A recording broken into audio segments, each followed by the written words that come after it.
Hey guys, Footy Manager TV here, and welcome to episode number 27 of my Liverpool Youth Academy project in FIFA 14 career mode. Here we have a couple more games. First up, away to Fulham in the Capital One Cup. I don't see for a big team, Capital One Cup is that important, for the reasons being the prize money is not that great, and FA Cup, the prize money is better. So I probably want to save a cup run for that, so that's why I'm probably going to rotate a lot of my players, as you can see here.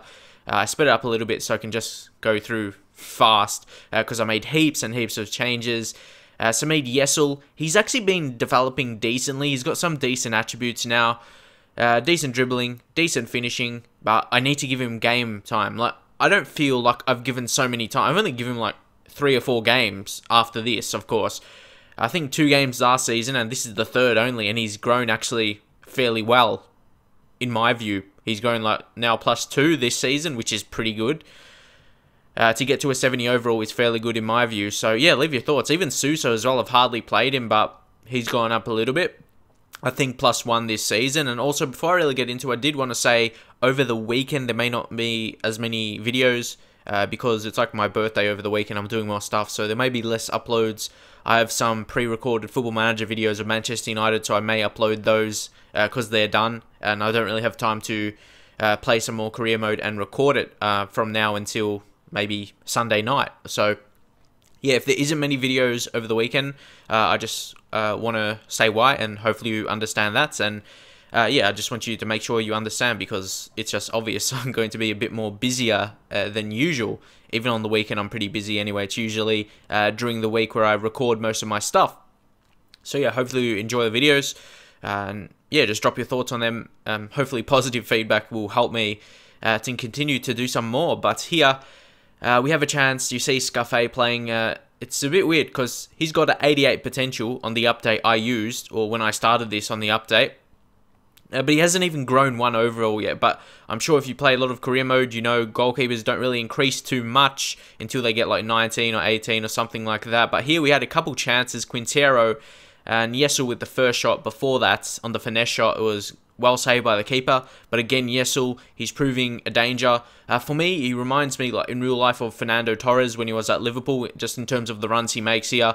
But unfortunately, this is what happens with lower rated players and also not knowing the player. I didn't know what foot he was. That was the problem. Of course, after this, I checked that he is right-footed, but he hit it on his left because I didn't know, and he had 3-star weak foot and not great finishing, just average really for this level, and that reflected on that. That's why what I mean when I say I need to get used to my players to play well in like the start of careers, and that's the perfect explanation. And here, Sturridge was collected by Dan Burn, of Fulham, and he picked up a red card, obviously, that you would expect for that. You can see Dan Burn picking that up. Yeah, very disappointed by him again. He's a younger type, but going to the second season, we'll see that he will get some playing time. He looks similar to Hangeland as well. But anyway, yeah, he was gone.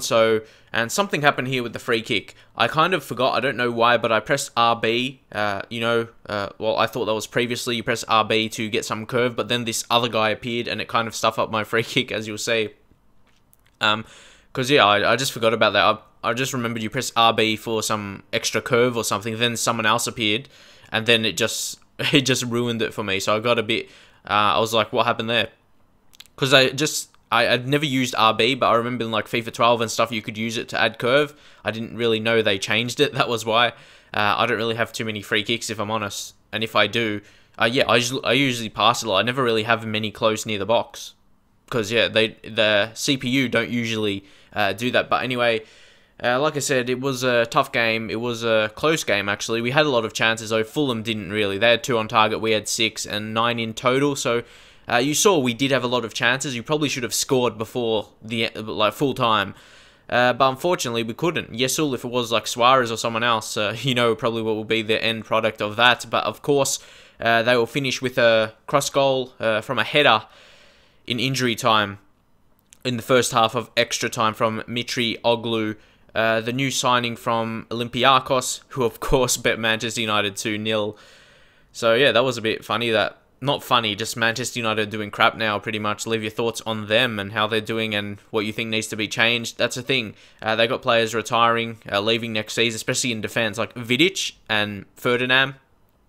They need to replace quality centre-backs, but they're not going to be in the Champions League next year, so they're not going to be able to attract those players. So it'll be very interesting to how they improve their team. Of course, here we had a late chance. João Cancelo had a shot on target, then Sturridge, he tried to lob it for some reason. I'm not sure if anyone else is the same.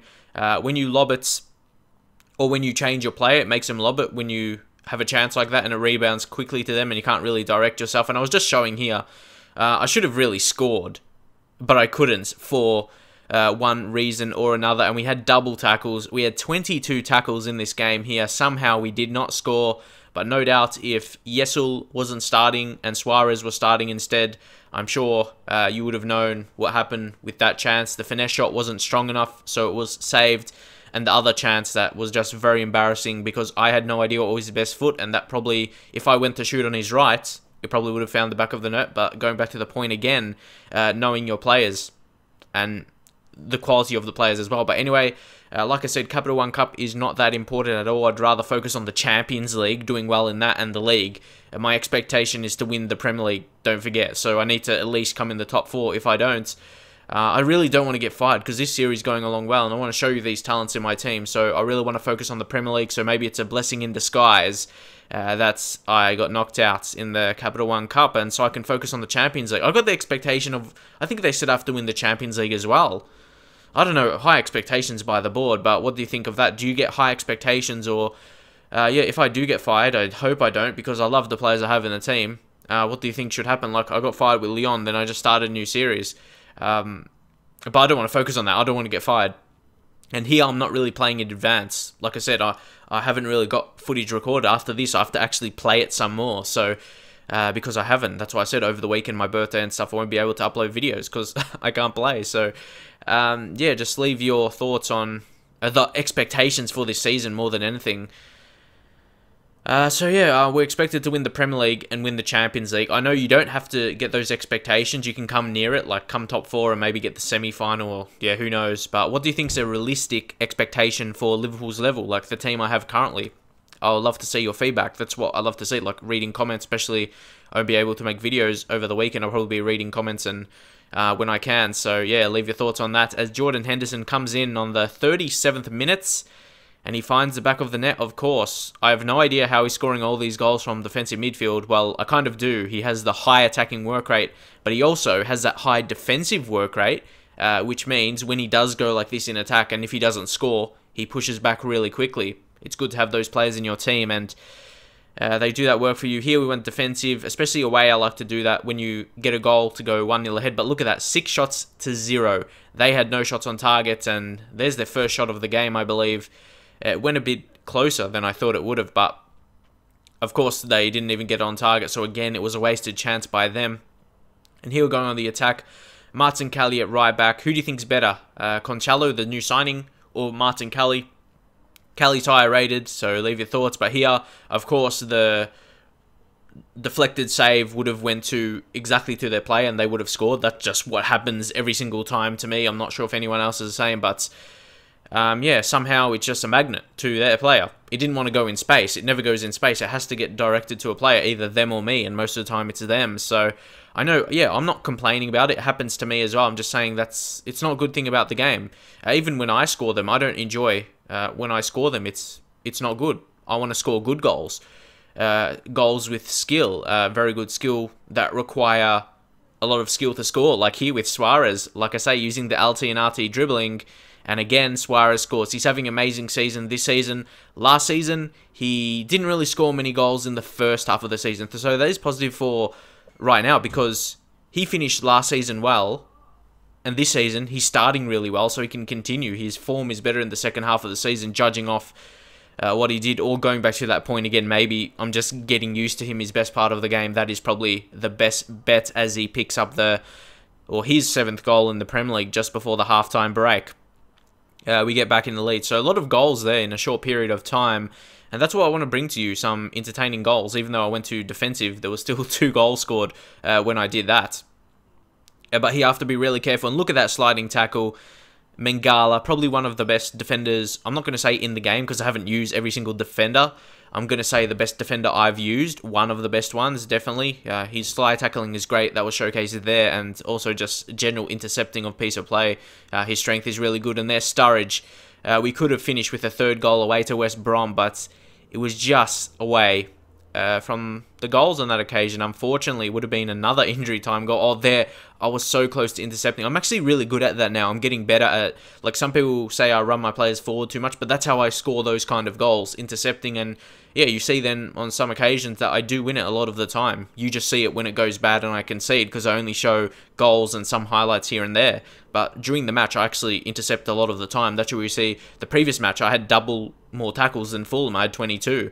I do that and that helps me create chances. And yeah, one reason to why I'm winning in this game. And you can see a chance there I intercepted. But of course, that was a free kick to West Brom towards the end of the game. The second half was definitely not as entertaining as the first, but definitely a professional foul by Aquino there to waste some time. It was perfect because it was the 89th minute, and then it really ran down the clock towards the 90th minute, and there wasn't really much time left. So you would imagine we would have held on to the 3 points, very important 3 points as we push up into the top 4, which I definitely want to do. I really want to go hard for the title, but Chelsea have been really amazing. They're sitting at the top clearly at the minute, so it's going to be hard work. They had a chance, so even, like I said, the time could have been wasted, but they did have that heading chance, of course. Like OP headers, of course. Quintero, I don't know. Quintero, I like him as a player, but he isn't doing really what I thought he would. He feels like Coutinho of last season. Coutinho this season has definitely improved, so he's feeling like... They're similar players, of course, him and Coutinho. As you see there, Richards running down the clock once again, getting a shot on target, good to see. He's definitely going to be a really high prospect in the future. Still only 16 and like a 70 overall, which is very high for him. Just imagine like 18 at 18, he could be like in the high 70s, and when he gets into his 20s, yeah, I guess you can find out what will happen. Like, you'll just see. Well, I'm interested to see as well. I want to get him high as possible. He might not be the highest potential in my players that came through the academy. I had some high potentials, but he's the one who had good attributes from the start. So that's the biggest thing. He came in with a 68 overall and decent physical attributes compared to the others. The other ones were really, really low. And the red, I hate seeing red stuff in physical attributes. If you're that, you're not going to get playing time for me because it's hard enough to win as it is at playing my best players in the team. So, yeah, do you think it's best to loan out the other players? I probably will try in January, but even John Richards as well, because apparently they can grow even more when you send them out on loan, so I might even do that. But I'm not sure if you have another striker that... Well, we're only playing with one striker formation now, so in a 4-2-3-1, so that could suit me potentially. Send him out on loan in January, and he'll grow even more, and maybe grow up to a 75, or, yeah, who knows. When you send them out in January, I really noticed they grow at least +2, sometimes +3, sometimes even +4. So if he would grow to mid-70s, coming to the team next season, he could make even a bigger impact than the next season after that and after that. But of course, we are topping the Champions League group ahead of Atletico Madrid with a match coming up against Celtic. You think we should at least pick up a draw, if not a win there, to secure our positions into the knockout stages. Very excited to play some Champions League football with Liverpool. Drop your comments if you want to see that in the knockout stages. Hopefully I can get there. But for now, hopefully enjoy this. You can see we're pushing up. You would expect Sunderland to drop. But for now, that is it. Drop a like if you enjoyed it. And I'll see you guys next time.